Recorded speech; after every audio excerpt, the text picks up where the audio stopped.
Hi friends, ఈరోజు వచ్చేసి మనకి చంక దగ్గర లూజ్ కానీ టైట్ కానీ ఎందుకు వస్తాయో చెప్తాను. చాలామంది సిస్టర్స్కి ఏంటి అంటే ఆమ్హోల్ దగ్గర అస్సలు కుదరదండి.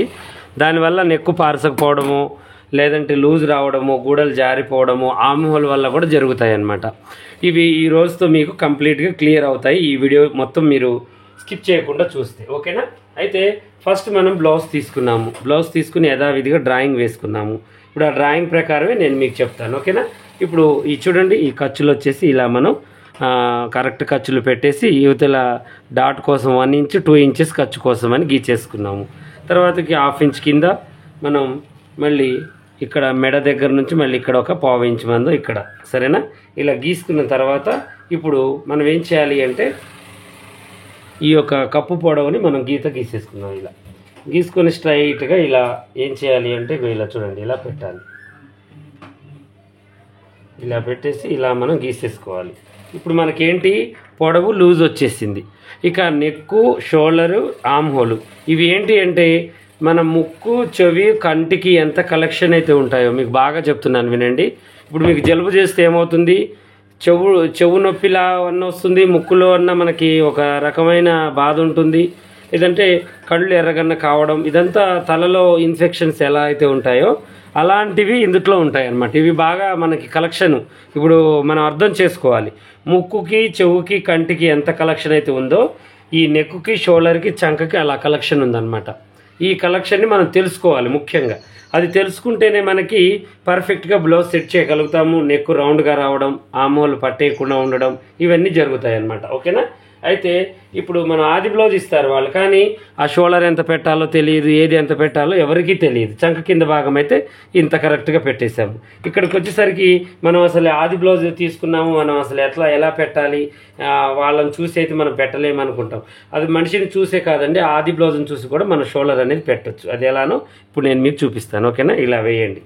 ఇలా వేసి ముడతలు లేకుండా వెనక నెక్కు ఇగో ఇలా పెట్టేసేయండి. చూడండి, ఇలా గుంజండి. వెనక డాట్ దగ్గర, ముందు డాట్ దగ్గర చేయి పెట్టి దీన్ని ఇలా గుంజాలి, దీన్ని కూడా ఇలా గుంజాలి. గుంజేసిన తర్వాత ఈ రెండు కొంచెం ఇలా అనుకొని ఇప్పుడు షోల్డర్ని మనం చూసుకోవాలి. ఎంత 10 అంటే మనం 5 ఇంచులు పెట్టవచ్చు అన్నట్టుగా ఇలా కూడా చూసుకోవచ్చు. మనం మనిషి షోల్డరే కొలవాల్సిన అవసరం లేదు. ఒకవేళ ఈ బ్లౌజ్ ఇచ్చి వాళ్ళని నాకు నెక్కులు జారిపోతున్నాయి అంటే 4.5 పెట్టుకోవాలి, అంటే డబల్ మీద, అర్థమైంది కదా. 9 పెట్టుకోవాలి డబల్ మీద అయితే. మన సింగిల్ మీద అయితే 4.5. ఒకవేళ నెక్కు టైట్ పట్టేస్తుంది మనకంటే 5.5 పెట్టుకోవాలి. అలా మనం ఆది బ్లౌజ్ని బట్టి కొలుచుకోవాలన్నమాట. ఇది చూసుకుంటేనే మనకి చంక కరెక్ట్గా వస్తుంది. ఇప్పుడు 10 ఉంది కాబట్టి మనం ఇక్కడ 2 ఇంచెస్ లేదంటే 1 పాయింట్ నేను పెట్టేశాను. ఇక్కడ 1 పాయింట్ తక్కువ 3 ఇంచెస్ పెట్టేశాను. తర్వాతకు వచ్చేసి ఈ యొక్క ఆది బ్లౌజ్కి షోల్డర్ ఎంతైతే ఉందో అంత అటు ఒక 1/4 ఇంచ్, ఇటు ఒక 1/4 ఇంచ్ వదిలేసి కరెక్ట్గా ఇలా గీసేసి దీంట్లో కలిపాను. ఇప్పుడు ఇది ఇంపార్టెంట్ మనం తెలుసుకోవాల్సింది. ఇక్కడ నెక్కు మనకి ఆటోమేటిక్గా వచ్చేసిన తర్వాత చంక కూడా ఆటోమేటిక్గా ఆది బ్లౌజ్ని బట్టి వచ్చేస్తుంది. ఒకవేళ బాడీ మెజర్మెంట్స్ తీసుకుంటే ఎలా తెలుసుకోవాలి అంటే ఇక మనం బాడీ మెజర్మెంట్స్ షోల్డర్ కొలుస్తాము. వాళ్ళకి ఎంత వస్తుంది, మనకి షోల్డర్ వచ్చేసి కొంతమందికి 16 వస్తుంది. 16 వస్తే మనం ఒక 6 ఇంచులు మనకి ఇక్కడ మనకి వెడల్పు అవుతుంది కాబట్టి తీసేసి మనం ఏం చేయాలంటే 10 ఇంచులు పెట్టుకోవాలి. ఇది అలా మనకి ఒక గుర్తు అనేది ఉండాలి. 17 ఉంది షోల్డరు, 17 ఉంటే అప్పుడు మనం 5.5 పెట్టాలి. 18 ఉంది షోల్డర్, కొంచెం వెడల్పుగా ఉన్న వాళ్ళు 6 పెట్టుకోవాలి. షోల్డర్ వెడల్పు పెరిగే కొద్దీ ఈ షోల్డర్ కూడా మనం పెంచుకోవాలి. కొంతమంది మనుషులకి ఏంటంటే షోల్డర్లు వెడల్పుగా ఉంటాయి, చెస్ట్ తక్కువగా ఉంటుంది. కొంతమందికి చెస్ట్ ఎక్కువగా ఉంటుంది, షోల్డర్ తక్కువగా ఉంటుంది. ఇవి మనం అర్థం చేసుకోవాలి. మెయిన్ ఏంటి అంటే ఇప్పుడు ఒక డాక్టర్ దగ్గరికి ఒక రోగి వెళ్తే ఓన్లీ స్టెతస్కోప్ పెట్టి వాళ్ళు ఇప్పుడు ఎలా అయితే మనకి జ్వరానికి ఏమో అది పెడతారు, థర్మోమీటర్ పెట్టి చూస్తారు, బీపీకి అది పెట్టి చూస్తారు. వాళ్ళకి ఎలా అయితే అర్థమవుతుందో మనకి కూడా కస్టమర్ మన దగ్గరికి రాగానే వాళ్ళ ప్రాబ్లం మనకు అర్థం కావాలంటే సీనియారిటీ ఉండాలి. సీనియారిటీ ఉండాలంటే ఏం చేయాలి, బాగా కుట్టాలి, బాగా వీడియోలు చూడాలి. ఇలా ఇవి చూస్తూ కుడుతూ ఉంటేనే వస్తుంటుంది. రోజు ఏదో ఒకటి కుట్టాములే ఇక మనకి అయినా పని రావట్లేదులే, నెగ్లెక్ట్ ఉండొద్దు. పనిలో ఇంట్రెస్ట్ ఉండాలి, ఓపిక ఉండాలి, మనకి నేర్చుకోవాలన్న కసి ఉండాలి, ఖచ్చితంగా దీని అంతు చూడాలి అనేది మనిషిలోకి ఉండాలన్నమాట. ఇప్పుడు మనుషుల అంతులు చూసే బదులు మనం పని అంచులు చూసామనుకోండి, మనిషి అంచు మనం చూడలేము. ఎందుకంటే అది దేవుడి ఇచ్చ, ఎవరి జీవితం ఎలా జరగాలి ఏంటి అనేది. పని అంత అయితే మనం చూడగలుగుతాం కదా, ఎందుకంటే అది మన చేతుల్లోనే ఉంది. దాని అంత చూడాలి అంటే మనం పని అంతా నేర్చుకోవాలి. అలా మనకి ఒక టార్గెట్ అనేది పెట్టుకోవాలన్నమాట. ఇప్పుడు అలాగే మనిషిని బట్టి మనం కటింగ్ చేయాలి. ఇక అందరికీ ఒకేలాగా మనము 5 పెట్టామనుకోండి, కొంతమందికి నెక్ పార్సకపోవడమో, లూజ్ రావడమో, చంకలు బుంగలు రావడమో ఇలా జరుగుతూ ఉంటాయి. దీన్ని బట్టి షోల్డర్ని బట్టి చంక అనమాట. అందువల్ల నేను ఈ మూడిటికి, ముక్కుకి, కంటికి, చెవికి ఉన్న కలెక్షన్ ఈ మూడిటికి ఉంటుందండి.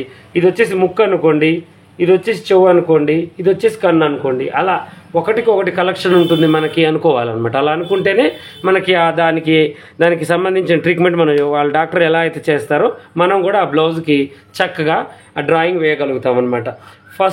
ఫస్ట్ ఏంటి అంటే టైలరింగ్లో ఓపికతో పాటు పని ఒడిపితో పాటు నేర్చుకునే తత్వం ఉండాలన్నమాట డైలీ. ఇక అక్కడ లూజ్ వచ్చిందిలే ఏమోలే అని దాన్ని నెగ్లెక్ట్గా వదిలేయద్దు. ఎందుకు వచ్చింది, అసలు అలా ఎందుకు వస్తుందని మనం రీసెర్చ్ చేయాలి.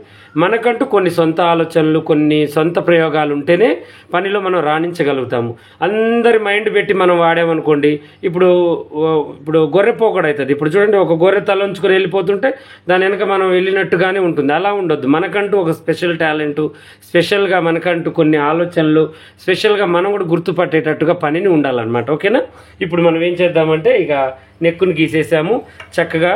ఇప్పుడు ఈ యొక్క ఆమ్ హోల్ని గీసాము. ఇప్పుడు ఈ ఆమ్ హోల్ కరెక్ట్గా వస్తుంది, ఇక వాళ్ళకి లూజ్ రాదు. ఎందుకంటే అన్నీ పర్ఫెక్ట్గా కొలుచుకొని పెట్టేసుకున్నాను అనమాట నేను. ఓకేనా?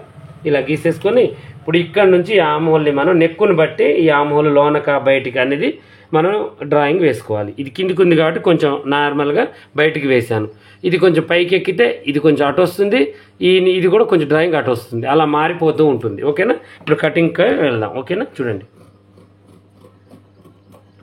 నెక్ ఇలా రౌండ్గా చక్కగా కొస కత్తెరతో కటింగ్ చేయాలి. నెక్ ఎప్పుడైనా ఒకేసారి మనం ఇంత పట్టించి ఇట్లా తిప్పామనుకోండి, అది పలక కావచ్చు, ఇవి కావచ్చు, చెప్పలేము. కటింగ్ చేసేటప్పుడు ఎప్పుడైనా కొత్తగా నేర్చుకునేటప్పుడైనా పాత వాళ్ళైనా కొస కత్తెరతో కటింగ్. ఇప్పుడు ఇక్కడైతే మనం చేయగలుగుతామన్న కాన్ఫిడెంట్ కాడ పెద్దగా పట్టియండి. ఈ మూలల దగ్గర ఏం చేయాలంటే కొంచెంగా పట్టించి, ఇప్పుడు ఇక చూడండి ఇలా పెద్దగా పట్టించుకోవచ్చు. ఇప్పుడు ఇక్కడ మొత్తం కత్తెర వాడవచ్చు. అలా ఏంటి అంటే ఈ కత్తెర పట్టే ఓడుపు కూడా మనకు తెలియాలన్నమాట. ఓకేనా? ఇప్పుడు మళ్ళీ దీనికి ఇంకా రౌండ్గా మనం మళ్ళీ కొంచెం చెక్కుకోవచ్చు అనమాట. ఇలా ప్రతి పనిలో కూడా ఒడుపు ఉండాలి. ఒడుపుతోనే మనకి ఈ పని నేర్చుకోవాలండి. ఏదో చేస్తున్నాము, పోతున్నాము అన్నట్టుగా ఉండొద్దు. ఇప్పుడు డ్రెస్ మెయింటెనెన్స్ అనేది మనిషికి తిండి కన్నా ముఖ్యమైనది ఏంటి అంటే డ్రెస్ మెయింటెనెన్స్. ఆ డ్రెస్ మెయింటెనెన్స్ కోసము ఎంత ఖర్చైనా పెట్టుకుంటారు లేడీస్. చూడండి, ఎంత దూరమైనా పోతారు ఒక మేకప్ కోసమైనా, ఒక డ్రెస్ మేకప్ కోసమైనా. ఎందుకంటే స్టేటస్ అలాంటిది. ఈ రోజుల్లో ఏంటి అంటే మీరు ఇంట్లో ఏం తిన్నారు అన్నది లెక్క కాదు, బయట ఏం బట్టలు వేసుకున్నారు అన్నది లెక్క. ఆ స్టేటస్ కోసం వాళ్ళు ఎంత దూరమైనా పోతారు. కానీ దాన్ని కుదరకుట్టేది మన చేతుల్లోనే ఉంటుంది అనమాట, టైలర్ల చేతుల్లోనే ఉంటుంది. అది మనం మలుచుకోవాలి. ఆ పనిని మనం మలుచుకొని తీర్చిదిద్దుకుంటే మనం ఏ మూలన షాప్ ఉన్నా కూడా దేవలాడుకుంటూ వస్తారనమాట. ఇప్పుడు నేను ఒక్కొక్కళ్ళయి ఫస్ట్ నుంచి కుట్టిన వాళ్ళు కూడా ఉన్నారు. నేను నేర్చుకున్న కాడ నుంచి ఇప్పటిదాకా కుడుతూనే ఉన్నాను. వాళ్ళ పిల్లలై, వాళ్ళ కోడళ్ళ తరపు చుట్టాలోళ్ళై, అలా నాకు పెరగడమే కానీ తగ్గడం లేదనమాట. ఒక్కళ్ళది ఏదో ఒక 10 మందిలో ఒకటి ఖరాబ్ అయిపోతే ఇక వాళ్ళు మన కంటికి కనిపించరు అనుకోండి. నేను సీనియర్ అని పెద్ద గొప్ప నేనేం చెప్పట్లేదు. మీకైనా నాకైనా పొరపాటు జరుగుతుంది, కానీ అందరికీ జరగదు అలా. ఎందుకు అంటే మనం కొంతమంది మనసులలో నిలబడిపోతాం. ఎందుకంటే అమ్మో ఈ బ్లౌజ్ పాషా దగ్గరికి వెళ్తేనే కుదురుతుంది, వేరే దగ్గరికి నేను తీసుకుపోను, ఆ మైండ్ సెట్ అలా ఉండిపోతుంది. ఇప్పుడు ఫ్యామిలీ డాక్టరు ఎలా అయితే ఉంటారో ఫ్యామిలీ టైలర్లు కూడా అలాగే ప్రతి మనిషికి ఉంటారనమాట. అలా ఒక మైండ్ సెట్ అనేది ఉంటుంది. వాళ్ళు కుడితేనే వాళ్ళకి అది కుదురుతుంది. ఎందుకు అంటే వాళ్ళకి మనం ఫస్ట్ నుంచి కుడుతున్నాం కాబట్టి ఎక్కడ తగ్గించాలో ఎక్కడ పెంచాలో మనకు అర్థమవుతుంది. కాబట్టి వాళ్ళు మనల్ని బట్టి ఇక వాళ్ళని బట్టి మనం ఉంటాం అనమాట. ఇవన్నీ మనం తెలుసుకోవాలండి. ముందు బిజినెస్ చేయాలంటే బిజినెస్లో అవకతవకలతో పాటు చిన్న తెలుగులు నేర్చుకోవాలి. ఇప్పుడు నెక్కు ఇంకా కొంచెం మనకి జారకుండా ఉండాలంటే కటింగ్ చేసిన తర్వాత కొద్దిగా ఇలా జరపాలి. ఇలా ముందు నెక్కు జరిపి ఇప్పుడు కటింగ్ చేసుకోవాలి. ఇది ఒక రకమైన కటింగ్ అంటారనమాట. దీన్ని ఓన్లీ ముందు నెక్కు కూడా మనకి లేవకుండా ఉంటుంది, టైట్ పట్టేస్తుంది. ఓకేనా? ఇలా క్లాత్నే వడపడం అంటారు దీన్ని. క్లాత్తోనే కటింగ్ అనమాట ఇది. ఇక్కడ అసలు ఎవరికి అర్థం కాదు. నేనేం చేస్తానో తెలుసా, ముందు నెక్ లూజ్ వస్తుంది అన్నయ్య అన్నప్పుడు నేను ఇదంతా కట్ చేసిన తర్వాత ఇది ఏం చేస్తానంటే ఈ షోల్డర్ కొంచెం ఇటు జరుపుతాను, జరిపి మళ్ళీ ఈ ముక్క తీసేసి అటువన్నీ కట్ చేసుకుంటాను అనమాట. అప్పుడు ఏమవుతుంది, ఆ ముందు నెక్ అనేది తక్కువ వస్తుంది అనమాట. మనకి రౌండ్ పొడవు ఆది బ్లౌజ్ లాగానే ఉంటుంది, కానీ ఆ యొక్క బ్లౌజ్ పన్నా అనేది మనకి ఏమవుతుందంటే రౌండ్గా వచ్చేటట్టుగా చేస్తుంది. ఇప్పుడు వెనక వెడల్పుకిను ఈ వెడల్పుకు ముందు వెడల్పుకు తక్కువ కావచ్చు, కాకపోతే ఏంటంటే షేపే అలా ఉండిపోతుంది మనకి. ఈ బ్లౌజ్ షేపే దగ్గరికి ఇలా ఉండిపోతుంది అనమాట. ఇలా మనం తెలుసుకోవాలి. ఓకేనా. ఇక ఈరోజు అయితే మీకు ఓన్లీ ఆమ్ హోల్ గురించే చెప్పాలనుకున్నాను, అంతకు మించిన మాటలే చెప్పాను.